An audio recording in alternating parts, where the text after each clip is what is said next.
Hey, I didn't I think Billy had something here with his family, and I walked in.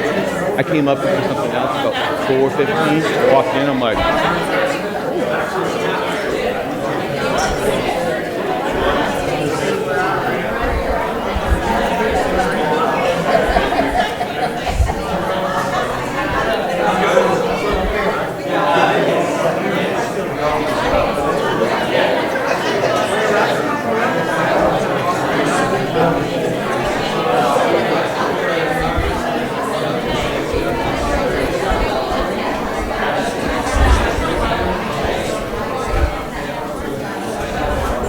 all right. Good morning. Good morning. Good morning. Good morning.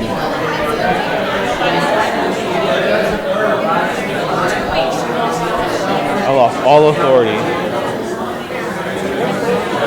Woo.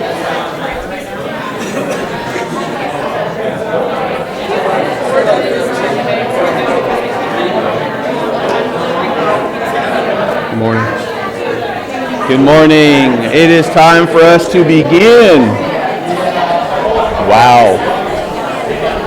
There's a bunch of you talking today. Caw-caw, caw-caw. Hello, good morning. Good morning. I haven't had a caw-caw room in a long time. But that works, doesn't it? Where did that come from? The caw-caw. Where did that come from? What movie? Three Amigos. Look up here. Okay, so we are on our way. There is coffee right over here if you need a cup of coffee.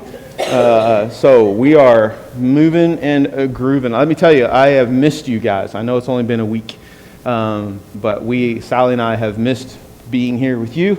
We're back and we're excited. So we have some guests with us today. Grayson and Katie. Am I close? Right on the money. That will never happen again while you know me.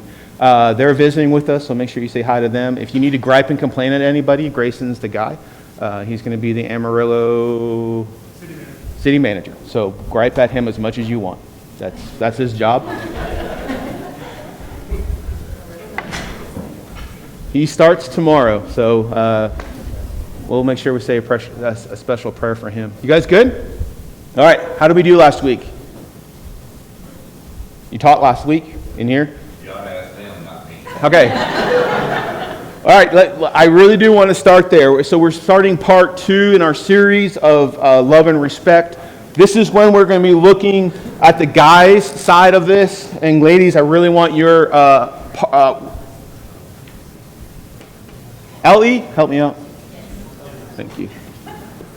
We're looking at couple, which is talking about the male side of this. How do we show love to our wives? And after this, after the next couple of weeks, then we will look at the women's side of showing that respect, because that's what we're looking at, the love and respect throughout this whole book. And so what passage of Scripture does he come out of? Like, we're going right from the very beginning. Ephesians what? I gave you the book. 5, what is it? 5:33. That's what he comes out of this whole thing. That men are supposed to love their wives, and women are, and the ladies are supposed to be respecting their husbands. How is that going? The laughing is not good. Have you tried it? Have you tried it? Yes. Forever? 61 years. That's long. Anyway. Yeah, that's great. Yeah. We had gotten into a cycle of it. He said black, I said white. And if he said white, I said black. this little baby thing. Yeah. And I've tried, and I can tell he's trying to just let it go.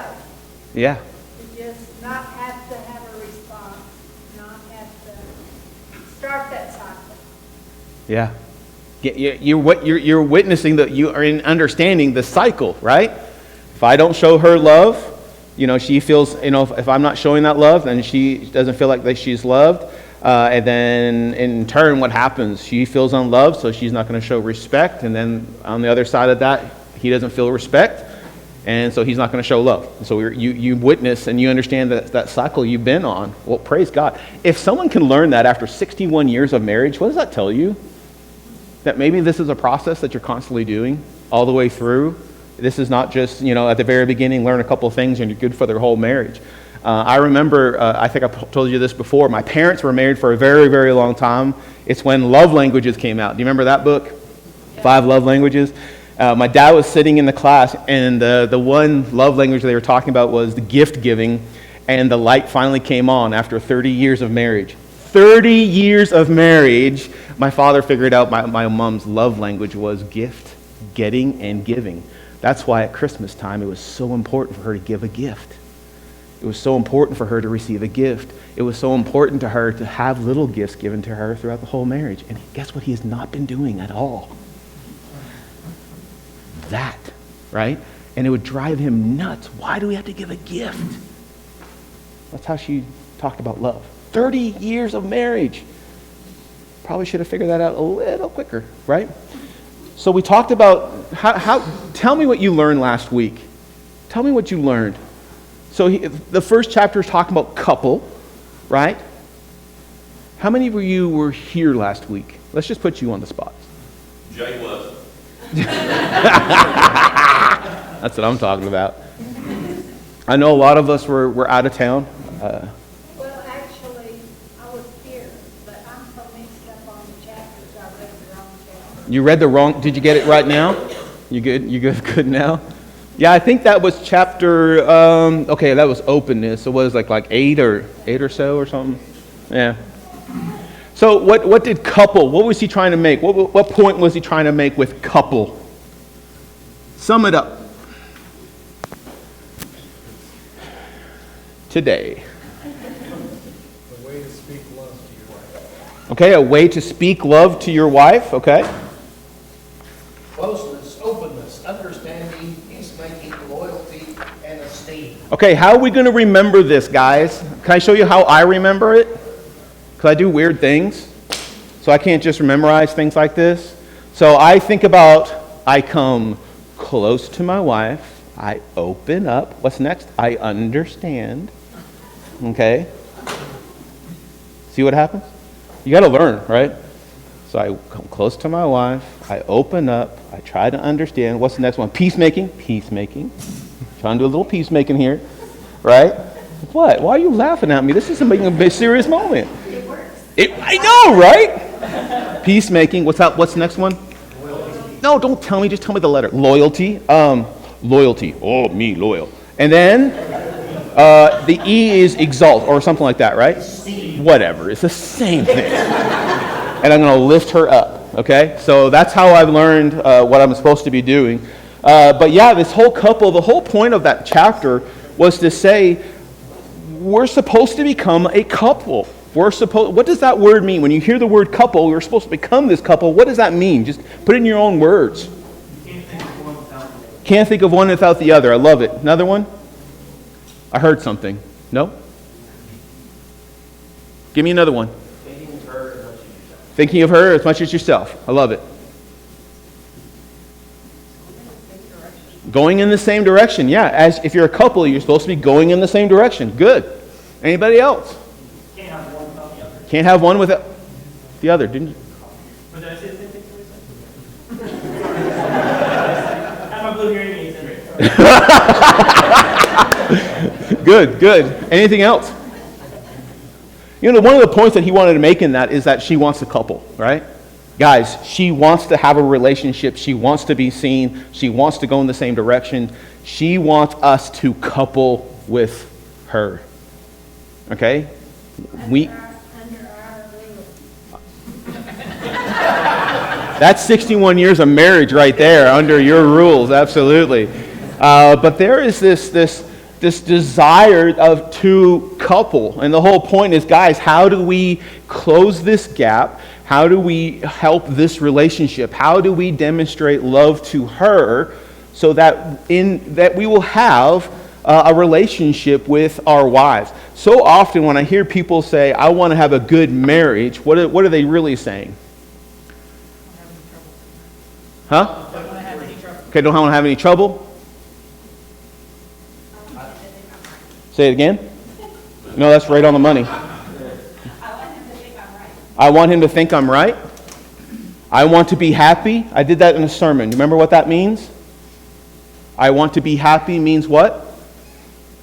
But it was a good sermon. I want to get what I want. I want what I want. Is it cold, warm in here? Just knock that bad boy weight down. We'll pay the bill later. Oh, it's an elder doing it. We're good. I want to get what I want out of it because I want to be happy within the marriage. So we people say, I want a good marriage. What I want you to understand for the next several weeks that we're looking at these things, it's not about what I can get out of the marriage, it's what I give into the marriage. What's crazy is if we understand what to give in the marriage, what's on the other side of that is absolutely incredible. There's depth, there's love, there's a relationship there that we probably haven't even tapped into. And that's what we want to try and do with this couple. So the last week we talked about that, and you discussed about there is a desire to couple. And then he came into the C, which means closeness. Man. Is it two N's? All right, good job, guys. Maybe in Canada, I don't know. We put U's in everything. That's what we do. I actually had a paper come back to me at Harding, and I spelled color, C-O-L-O-U-R, all the way through the paper. And he marked them all, and I'm like, I'm Canadian. He's like, oh, give me the paper back. And I had a better grade. All right, so you talked about closeness. Talk to me about that. What did that look like? Closeness. Today. Sharing thoughts and feelings. Okay, sharing thoughts and feelings. Sharing thoughts and feelings. I like it. We try when Donna comes home from work basically the same time every Okay, day. okay. And so when I'm there, I try to, I sit there and we try to have a conversation about how the day went, how she's feeling, what's happening. And we just take that 5 or 10 minutes, not to do anything, just to talk and get close with each other. Right, and I think that's really going to come into openness when we get there. This is just a quick review of what we're talking about, but you're right. That was something that Sally and I tried to do as well. When I came home from work, Sally usually beat me home.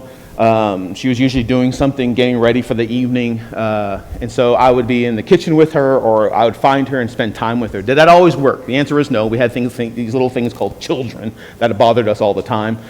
But I really try to go out of my way and go, hey, we're going to spend a few minutes. In the book, he talks about that, right? That he would go to the bedroom with his wife, put the oldest one in charge, and they talked for 15 minutes. It's a 15-minute moment of they just spent time together. I think it comes in openness. Honestly, the chapters to me really run together. But that's really good. You spend a few minutes. What was the point? What was the point of me talking and having this closeness time? Why? What does it accomplish? What? She feels heard.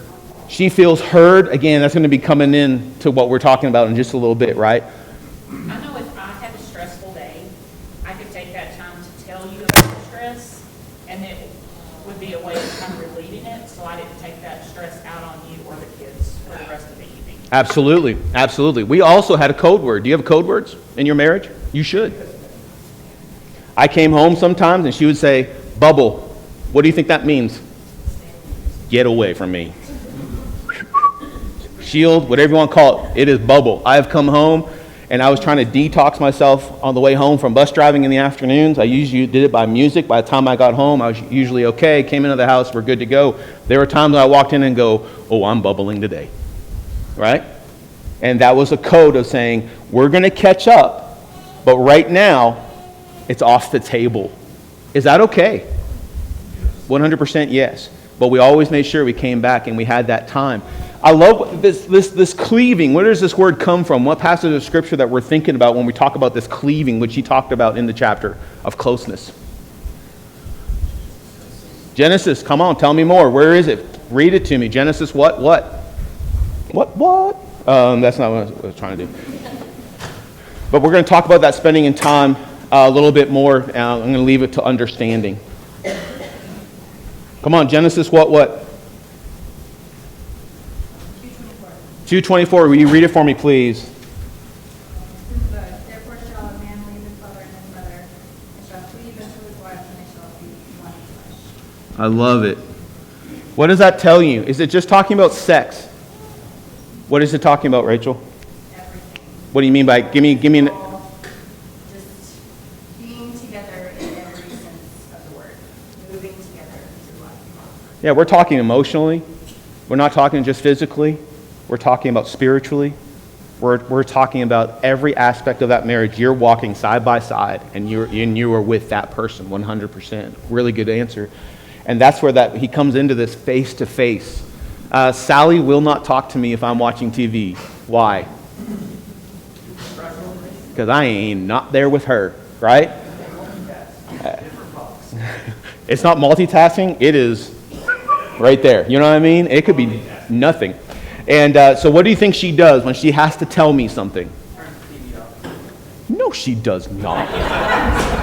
What? What do you do? Pause and stand in front of him. Listen, it works. Our marriage is working. So she hits pause, and she stands in front of me. She goes, we need to say something to you, face to face. Do you love the story that he had in the book that he's reading in the dark? He's laying there with his grandchild, and she's talking or something, and she said, Grandpa, or whatever she calls him, look at me. And she found his face to make sure what? What's face-to-face mean? Talking about this closeness. I need to get out of this. I need to get to the next chapter. But what does this face-to-face do? What's face-to-face? It's not just the words, but it's also the facial language, right? There was something, I listened to this. This is in your book on page 91, in your workbook. Wives who make sour facial expressions when their husbands talk are likely to be separated within 4 years. That little tidbit scare you? Kind of makes me nervous. So it's not just the words that we're talking about. We're talking about facial expressions. It's talking about body language. What else? Face-to-face gives you It's a connection. just connection. In what way? Good job. Just focus one-on-one. Yeah, it's focusing one-on-one. Good job. Anything else? It gives you confidence and paying attention. Gives you confidence that they're paying attention. That's talking to us, men. That we are paying attention, okay? And that's something that I do very poorly, is not paying attention when I'm supposed to pay attention. Anything else? I'm listening, kind of. All right. We need to move and groove, okay? So this is this closeness. The closeness, this is difficult for men. Guys, why is it difficult for us to take that step towards our wives? Why is this hard? We don't like to be vulnerable to Okay, I hate that word. Vulnerable. We don't like No, it's not because I don't like the word, it's I can't pronounce it. Okay?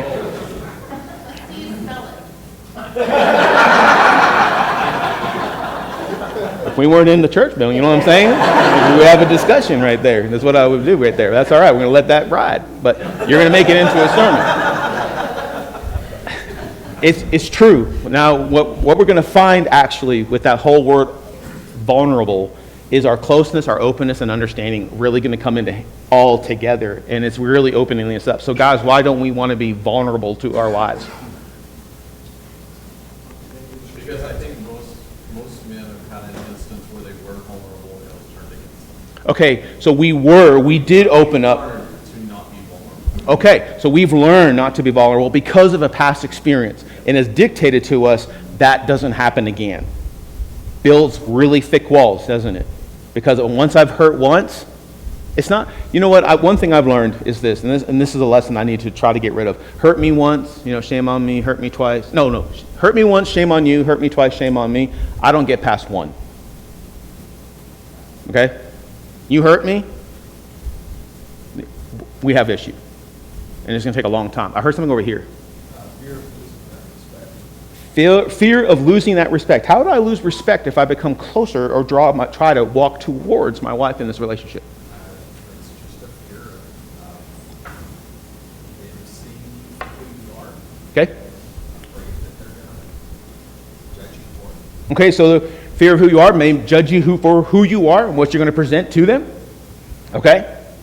We got to move in group. We got to get to the next one. And I think it's going to go into what we're talking about. The C, then the O is what? There's two ends in that one, right? You're right. Half, which one? Yes. Thank you. I thought it was right. Am I right? I really don't know. I was trying to think of how to spell wrong and roll in my head.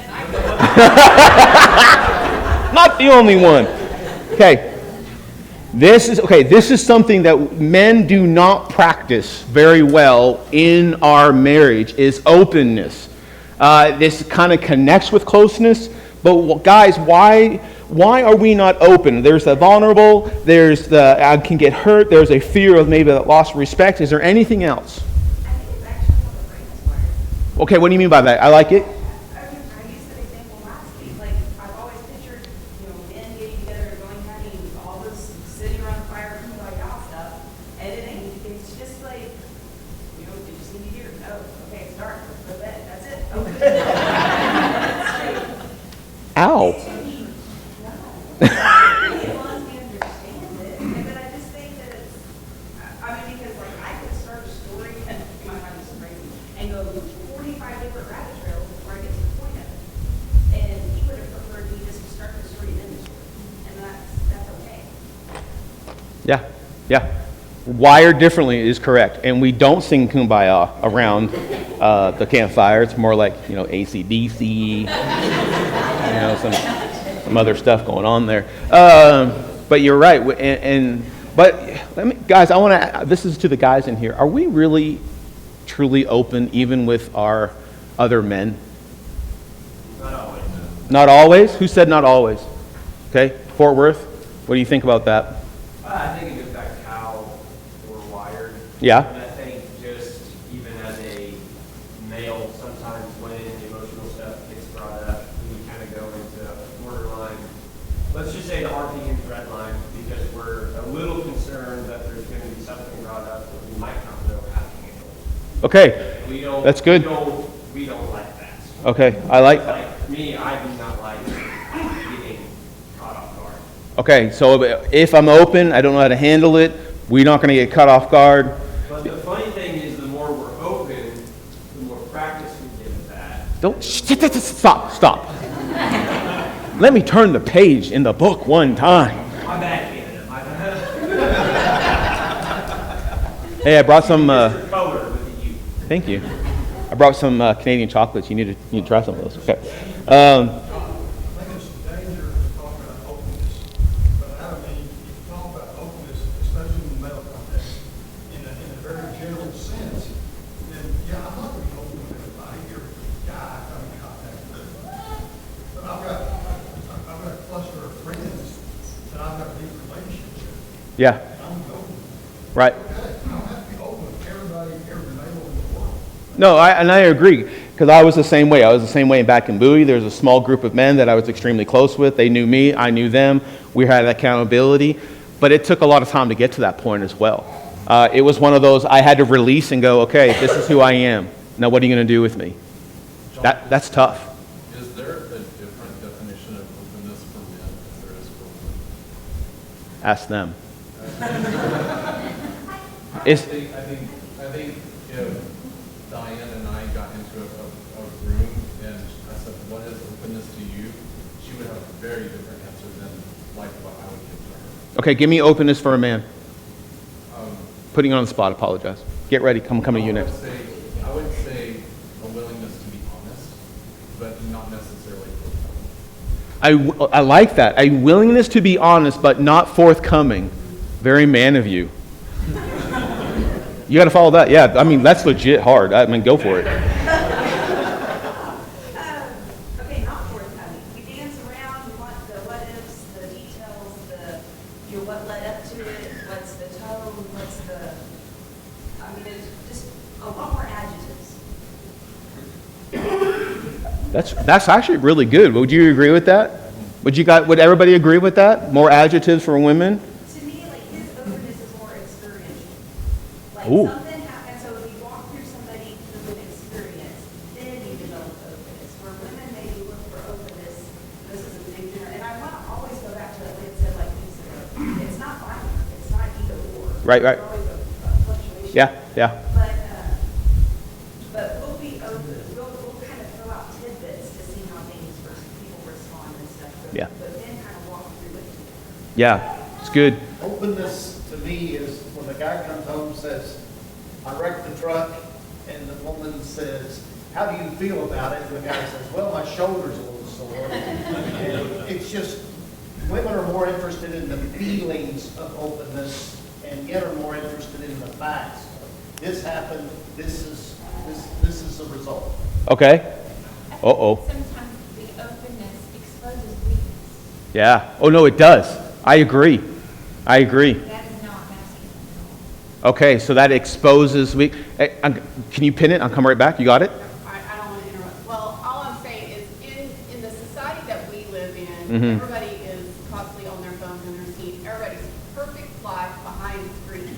And you have to, and even when you talk to your friends or whatever, no one is being open about what the struggle is that they're having. It's like everybody feels the need, like, this is what we did today. It's all perfect. It's all, whatever. But if you can't be like that with your spouse, if you can't be like, hey, this is our struggle, then how are you supposed to, where's your outlet in all of that? Because I think everybody is like on guard at this point, even in their relationships at church or at their workplace. Mhm. Nobody's going to let anybody in because everybody wants to portray this perfect life, perfect marriage, perfect kids, perfect everything. And it's not perfect. Yeah, absolutely. I think you guys are talking the same thing, is when you open, it shows weakness. And for me, I'm a warrior. Are we not, guys? What does a warrior do? Protects. Good. What else? What? Fight. That's what we do, right? We fight. What else do we do? What did you say? He said provide. I thought you said fight. I'm like, dude, you did it twice today. Come on, like, you gotta, Jolie, help me on this one. Provide. No, that's right on the money. You need to, yeah, so it's protection, it's fighting, it's providing. We're using all our senses to gain advantage. Talk. That's what a warrior does. Yeah. He uses smell, sight, sound. He knows where he wants to attack. He knows where the likely ambush places are. And he lives his life out there on that edge. Yeah, so I'm looking at the battlefield. I'm trying to figure out the battlefield. What's my next move? Where do I move? How do I fight? And how do I gain the advantage? Right? We don't go into a battle in the point of, am I going to lose? I'm going into everything. I'm going to win. So how does this go against openness? Open is over, it's over. It's over, it's done. Things are not always. You're correct. Guys, it goes into his lights, right? Do you guys remember his example? Hear that, Yeah. Do you guys remember the lights that he uses? That there's a 3,000 strand of lights, 2,000 can be out for a guy and we are functioning. One goes out at the beginning for a lady and we're coming home to a bad day, right? So it kind of goes the same what you're talking about here. This has really hurt me because I am not open, because I have to be on my guard. I love my wife. I believe we have a good marriage, but it was taking me a lot of time to say, okay, I'm going to be open. I'm dropping the shield. I'm taking off the sword. The armor's down, and I'm just John. But I have been told by my brothers, by society, is you man up, you protect, you provide, and you don't cry about it. Because I got beaten up a lot with my brothers. I mean, a lot. And it was more of a threat, not just told. Don't you cry to mom and dad, right? We don't cry. Well, that's it. Suppressing. Suppress. Really? You're on a roll today. Well, I got permission to share anything. Early on, I was a lot more, I think, whiny, at least verbally whiny.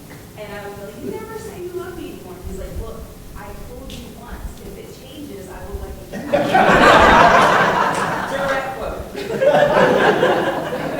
We're still married. So far, he hasn't told me that it's changed.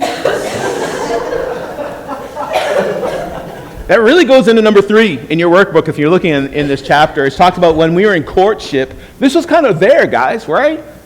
You guys are exploring that relationship. You're exploring their character. Man, you're waiting for that first kiss. That was fantastic, right? But now we're in marriage, and it's like, I'll tell you when I need to tell you, right?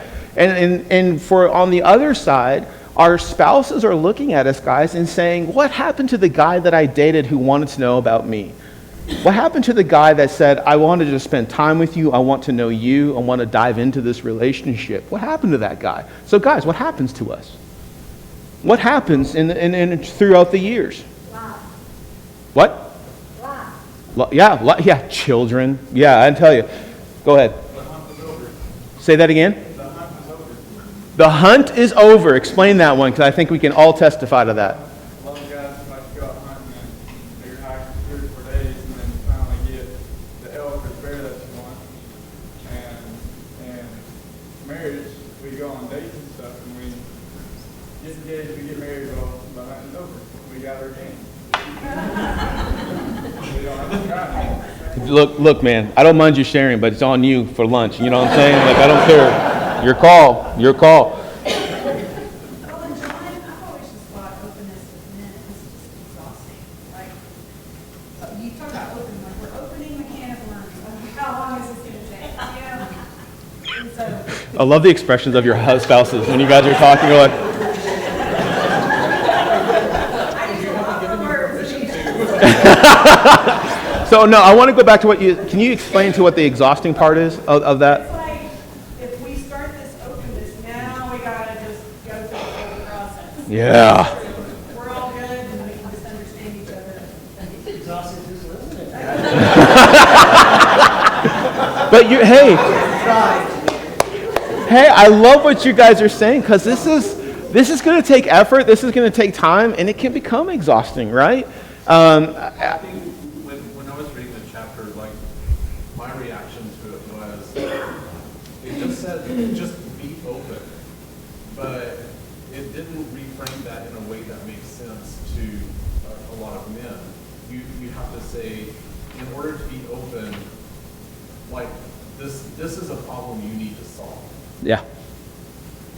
And I think if most men can kind of internalize that, if openness isn't something that I just have to mystically get, like it's a thing, it's a problem that I need to solve, and it's an open-ended problem. It is. That's good. And that's why we find it exhausting, because we are trying to solve a problem that is unsolvable.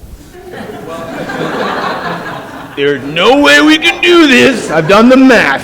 Openness is out. Take it out. And I think when the book is talking about openness, it's talking about emotional openness. Yeah. And it's just inherently harder, It I is. think, for men. It is. And it looks different. And there was, like in one of the earlier chapters, the guy was talking to men, and he was saying, just listen. Just listen. Don't seek to solve. Just listen. But I think most men, when they have gotten into a relationship where they're honest, and he says, I feel like whatever, then someone has come back and said, no, you shouldn't. And so, like, why do you want to be open when you're open and then you get shut down? Like, Yeah. it doesn't seem like it's a two-way street, and so that's a barrier for openness for, I would say, most people. Good. Like, you don't want, why share feelings if you're just told don't feel that way? That's good. Charles?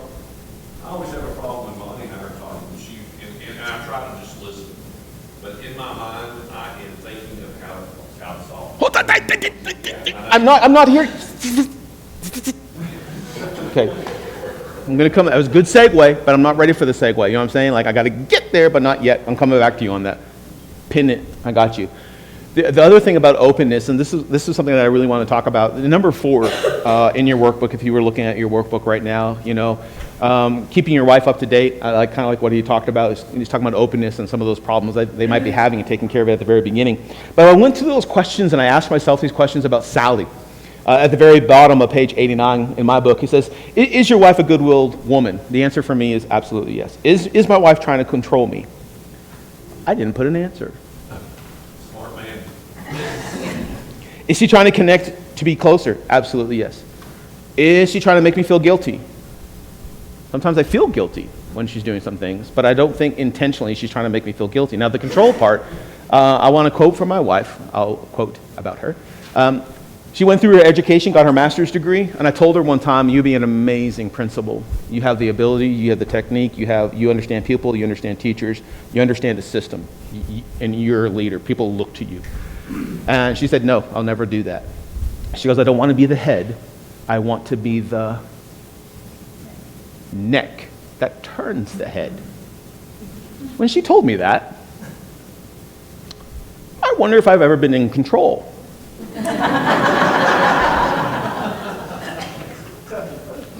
What, is that not an honest As long as you feel that way, Whatever. I think you're getting me mixed up with my big factory wedding. I don't think I ever said that. I think what I said was, no, I don't want to be the chief, but I like to be the Indian that's really close to the chief. Again, neck, head, same thing. But I had to sit there and go, wait, is she doing that? And the answer to me, and I came to figure out as through time, was absolutely no.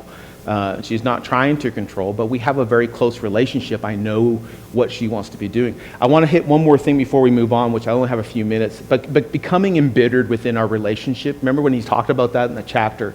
Becoming embittered, meaning something's happened that you become embittered. Not bitter, but embittered. What does that sound like to you when you hear that word, embittered? Did I say something wrong? Stuck in it? Yes. So embedded into you is this bitterness. I'm going to be very, very open on this, and I hope not to come across too harsh here. There was a time in our marriage that my wife and I lost custody of our kids. When my kids were 12 and 14, we went to court, and my ex-wife won, and we lost our kids. Okay? Killed me. Who do you think I blamed? Okay, I'll say it. I blamed Sally. And it was a really hard time in our marriage because I was supposed to protect. I was supposed to be this warrior. I failed. And then I had to find the reason why it happened. Right, guys? Because we're logical, right? We have a problem. We're going to figure it out. What was the answer? And where did I land on?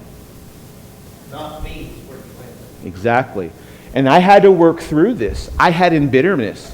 And so what happens is when I went through that stage in my marriage, and I had to find help. I had to have somebody else come in and talk to me about this, okay? I'm not against that at all. I had somebody say, stop. You're embedding something that's going to cause you never to be open again with your wife. Drop it. It wasn't her fault. Welcome to life. This happened. But the question is, how are you going to respond to the whole life situation? And how are you going to respond to your wife? So I had to drop those things, and I had to work through it. Very personal, but did I say something wrong? But very personal, but that's true. Things can happen in life that will put up these barriers, and you're going to take it out on the other person. Guys, we cannot do that to our wives. We have to learn how to be open and start sharing these emotions with them. Now, we'll touch on this right now because I don't have time to keep going with other things. Understanding is listening and not what? Charles? Gone? Listening, not fixing. Guys, talk to me about this. Charles was on the right track. He was right on the money. He's like, I'm listening to my wife. I'm trying to understand my wife, but in my head, what am I doing? I'm solving the problem. I hear the problem, solve the problem. What do we do with guys? When we come in contact with other guys and we're talking about stuff, guys, what are we doing? Hey, here's my problem, and what do? Hey, buddy, here's your solution. Let's get it done. Man, Do you know our wives don't always work like that? But women have to be clear, because sometimes baby's really good about, I just need a vent right now. Yes. I need you to fix it. But sometimes they want your advice. So she's really good at like, what do you think I need to do here? So You- if women aren't clear, hey, I'm just venting, I need you to fix this, that helps it on our burden, like, do I need to be fixing this? Or do I just need to be a listener? Yeah, so he does it in the book, doesn't he? He asks the question, hey, am I listening, or are you going to want a solution at the end? Is that communication good? Absolutely, yes. And I'm glad that you communicate that way and saying, hey, this is what I need right now. And I've learned that when I'm listening, I actually ask questions so I can fully understand. You know what? Sally loves that. You know, because she knows I'm listening, and I want some more detail. What does that mean? What's going on here? And then it's just so important that we do communicate with with one another, saying, hey, I just need you to vent. I just need to vent and get that off my chest. Isn't that crazy, guys? Doesn't that drive you nuts? That they just have to talk and they're okay? But it also, again, goes back to the next thing, it's not you or, because sometimes Mhm. we're both fixers, and that really is. Sure. Because there's still pride on both being right. Mm-hmm. And I want to present this is how we're gonna fix it, he's gonna fix it, and it's not the same path. And so we have to stop and figure out, probably more to stop and just let me try my way. Good marriage. Good marriage. I don't know if it was in the book or I thought about this. I was mowing and listening to it. And what did he say in the book that we're not like your girlfriends? You remember that? You're not asking your husband to become like one of your girlfriends? You understand that? Ladies, what do you think I'm saying by that? I'll tell you, because I have 5 seconds. We're not going to react the same. We're not going to do the ooly booby bubbly thingy. We're not going to go, can't believe it. We're not doing those things, right? And we don't understand the emotional side of things most of the time. And so, I don't want you to think unrealistically about your husband, okay? Of how should they react? How should this happen? We are men and we need to understand that. But guys, we need to make sure that we are trying to do this, listening, maybe not fixing the situation unless it's been asked, I need help on this, but we need to do this. The more we do this, what do you think happens?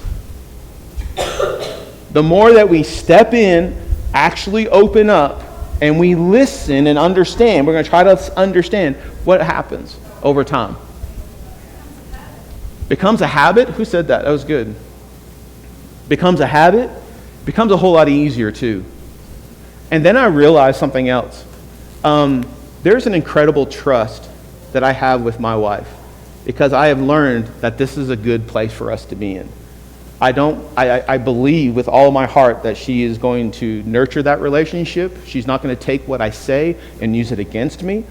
I know that she's not going to give and tell other people. Right? This becomes a trust. This actually becomes easier. And here's the coolest thing. I want to come back to this couple thing.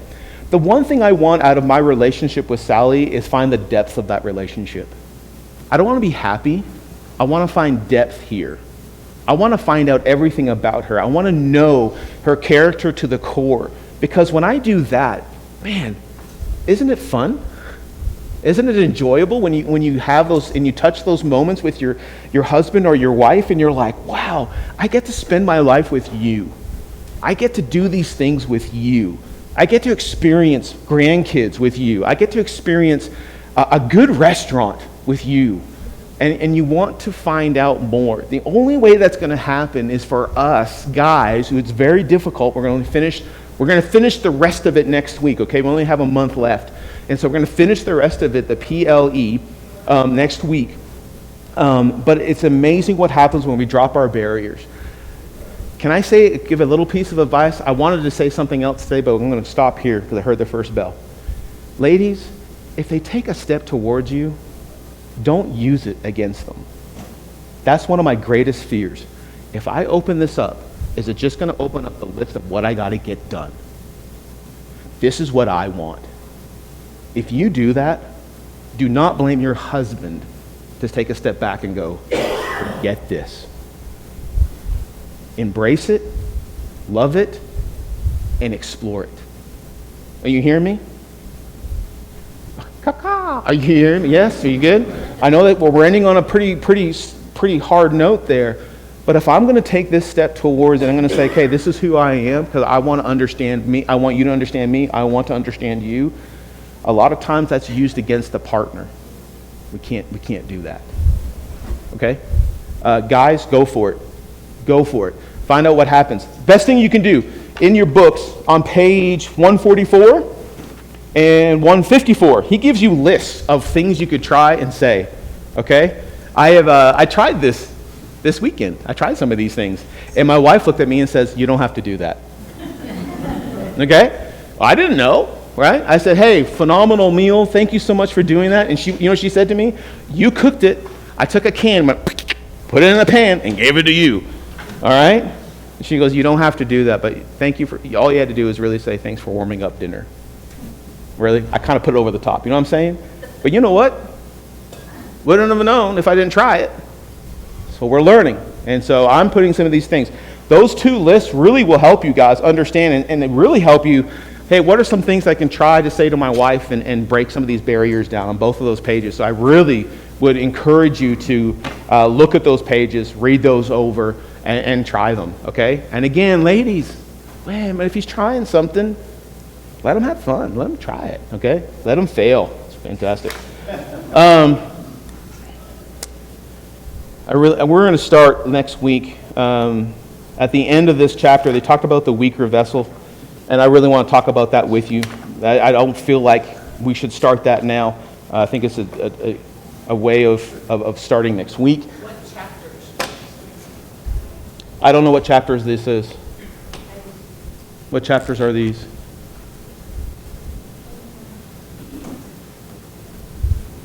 Oh, welcome to the class. What chapters are those? Do you know? I can look. Huh? 12, 13, and 14. So I know we're covering a lot of material, but I'm trying to get into a new topic in September with us. Okay, so I'm trying to catch everything into August. But listen, I know we're covering a lot of ground, but if you are reading together and you are walking through these questions together, you're doing great. Okay? And you're going to fail more than you're going to be successful. Is that okay? Yeah, 100%, right? And I'll use a baseball analogy. Every time you walk up to the plate, you're not hitting a home run. You strike out a lot, right? The best hitters are like 0 for 7. You know, you're like, oh, he's amazing. Nah, right? So sometimes you hit a single, sometimes you get a double, sometimes you hit a home run, sometimes you walk back to the dugout with your head down going, wow, that did not work. And that's okay. But you know what? You got to go up to the plate. You're not going to hit the home run if you don't walk up to the plate, right? I don't know what happened. We were happy and we were there. Hey, we're going to end in prayer. I want to pray for our marriages. I want to pray for the rest of the week. Jeremy, I'm going to put you on the spot. Do you mind praying for us today? Okay. Heavenly Father, we thank you for this afternoon of prayer, that we can come to you and you will hear our petitions, Father. We pray especially that we can be marriages that reflect you, that as husbands, that we sacrifice for our wives the way they try to sacrifice for the church, and as wives, we also sacrifice for our husbands, that we both can support them, and show them their love. And I pray that we can all grow stronger together, grow stronger to each other, and so grow stronger to you and be a better witness to the world for you, Father. Thank you for your son, for the example you gave us. Amen. Thank you, Jeremy. Have a great day.